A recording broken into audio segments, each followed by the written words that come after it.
යාළුවෝ අද මම හදන්න යන්නේ බියුන් එකක්. බියුන් එකට අපි බියුන් එක තම්බලා ඔට්ටෝට වලින් තම්බලා අරගෙන ඇල්ලොතරෙන් හේදුවා. හොදලා ටික අඩුම කුඩුම ටික කපා ගත්තා. සුදු ලුණු ගාම්බේ පොඩි සුදු ලුණු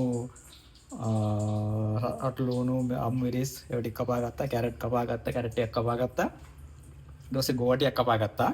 ටිකක් අරගෙන චිකන් කෑල් ටිකක් අරගෙන අපි ඒක බැද ගන්නවා දැන්. බැද ගන්න ඉස්සෙල්ලා. ඒක ලේසියි. ඉතල බැද ගන්නවා. වැඩි හොඳට වැඩි රස එන්න සොසේජ් ටිකුත් බැදලා දා ගන්නවා. එතන තව ටිකක් ලස්සන වෙනවනේ. බලමු. ඒ වගේම ගයිස් බිත්තරත් බැද ගන්නවා. බිත්තරත් බැදගත්තාම අපිට ලේසියි වැඩේ ලේසියට කරගත හැකි.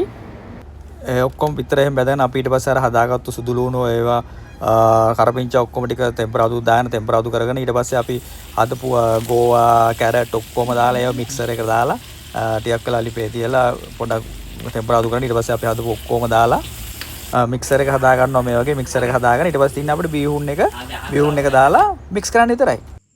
හරිම ලේසි ගයිස් බියුන් එක හදාගන්න මික්ස් කරගත්තොත් මෙන්න මේ වගේ ලස්සනට එනවා. ලස්සනට රස කර කර කන්න පුළුවන්. මම මේ ලංකාවට ගිහිල්ලා ලංකාවට හදලා දුන්න බියුන් එක ලංකාවේ කට්ටියට.